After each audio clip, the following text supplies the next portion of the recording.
What if Minecraft had mummies?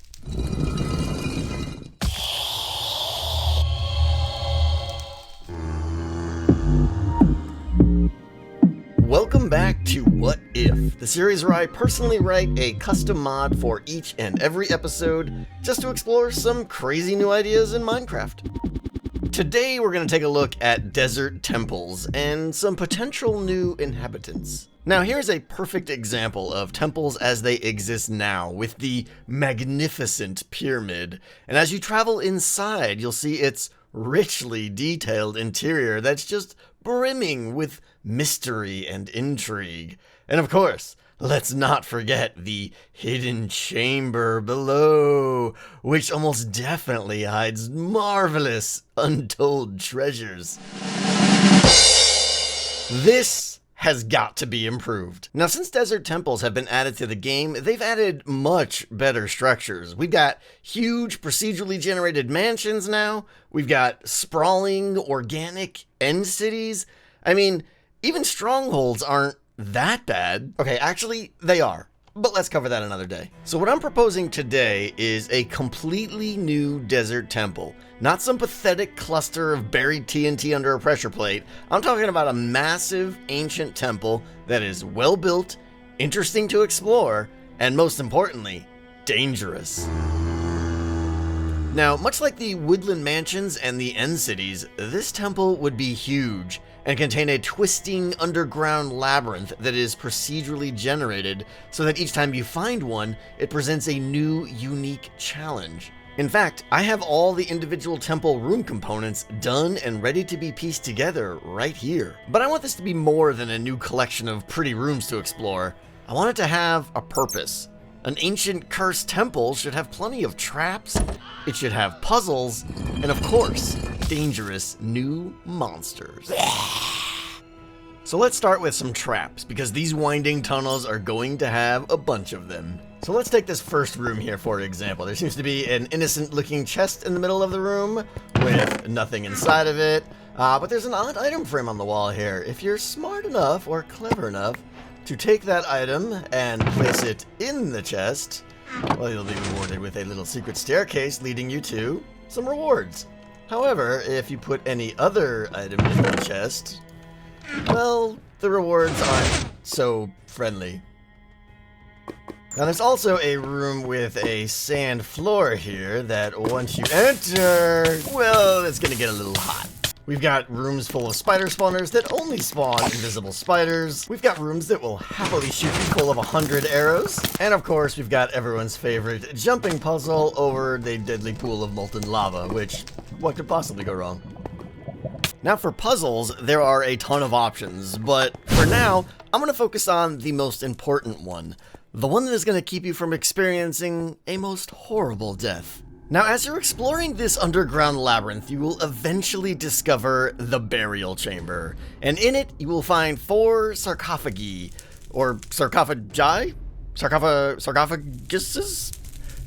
Boxes that very likely contain evil dead people in them. Now, if you don't fancy yourself as the next Indiana Jones, and you just roll up on in here and open up one randomly, things are likely to get bad. Very bad.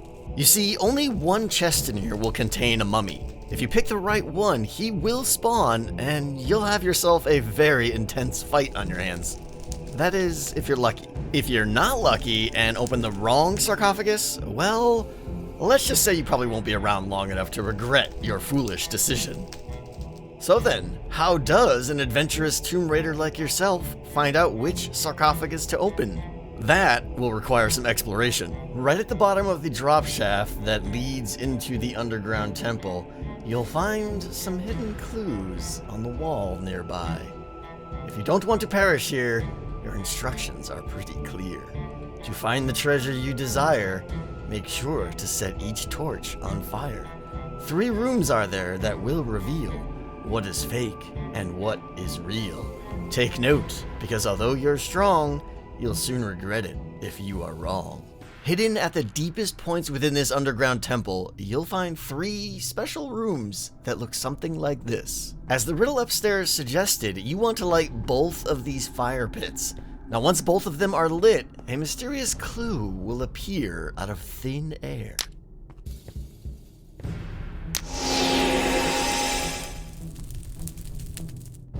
Now remember this symbol closely and find 2 more just like it elsewhere in the temple.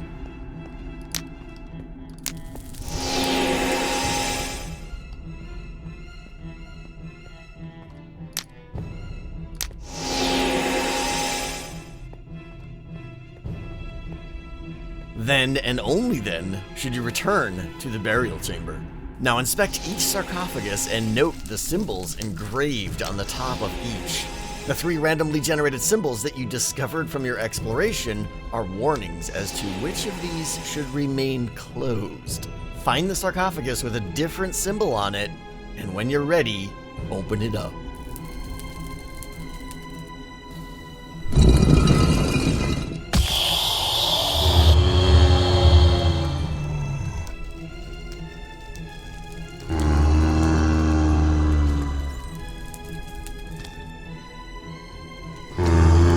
The Mummy is a truly terrifying enemy with a range of abilities that will definitely keep you on your toes. First, and possibly its most fearsome attack, is its ability to summon a swarm of flesh-eating scarab beetles that will chase after you with incredible speed.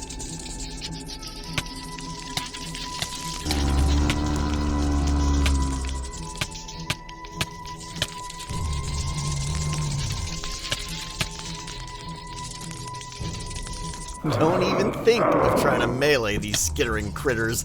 Instead, you better come prepared with some fire, or even better, a few splash potions of healing.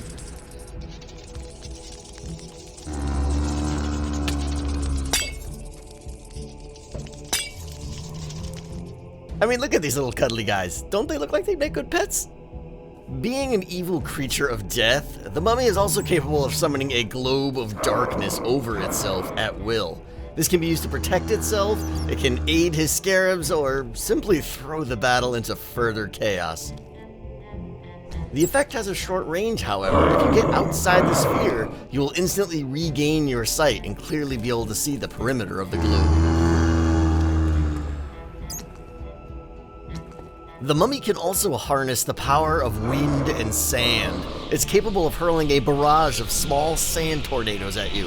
If these gusting cyclones hit you, or if you simply get too close, you're going to be sent flying across the chamber, much to the detriment of your health bar.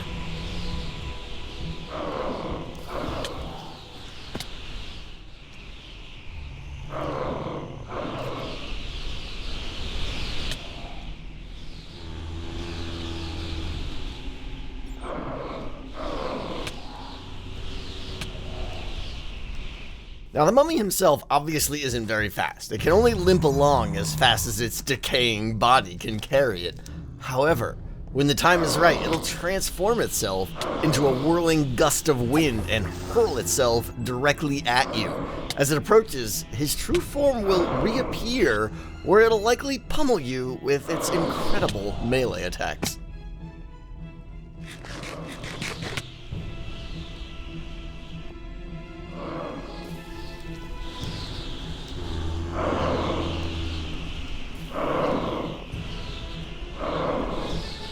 Oh, and don't think you could just stand back and pluck this thing with arrows.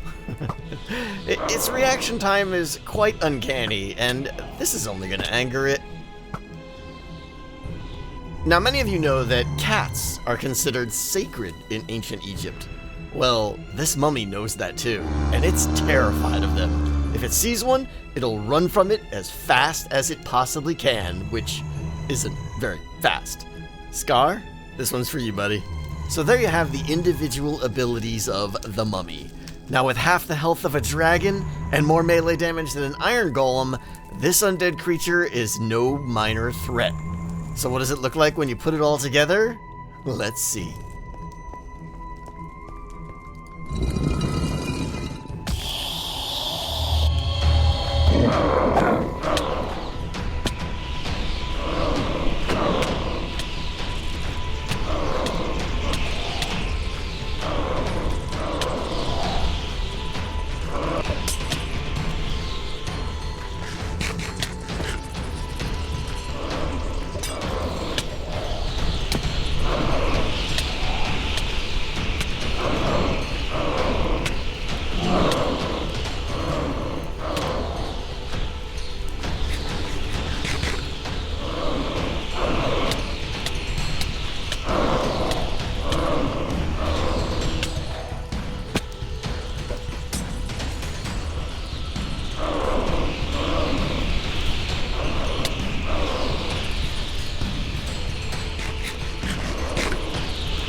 And there you go. As you can see, it's a piece of cake, right? Now the question you're all asking is, what will the mummy drop? What kind of loot are we talking about here? Well, unfortunately, I didn't get to it, but I did have a few good ideas. I think an amulet of undeath would be nice. Now, imagine an amulet that, if you wore it on your head slot, it would convert nearby zombies into friendly zombies, where they fight for you as if they were a pet. Now, each converted zombie would probably have to reduce the durability of the amulet, and it wouldn't be repairable and all that stuff because it's incredibly powerful, but how amazing would that be? Oh, and in case you were wondering what the penalty was for opening the incorrect sarcophagus, how does 160 scarabs sound while being plunged into darkness and engulfed in an ever-expanding cloud of death poison sound? Yeah, not exactly a picnic. Well, there you have it. A new mummy and a huge desert temple that I'd personally love to see added to Minecraft. Now, there are, of course, so many more things that could be added to this, including more traps, more puzzles, and, of course, more unique monsters. We could add a full treasure room, all kinds of stuff. So let me know what you think. What would you add to this temple? Or what would you change about the mummy? Leave a comment and let me know your thoughts. And before we go, I must give a huge thank you to some of my amazing patrons that built this entire incredible temple. Without them, this episode definitely would not have happened. So thank you so much, guys. And that is all I have time for today, guys. I will see you next time. Thank you for watching. Goodbye.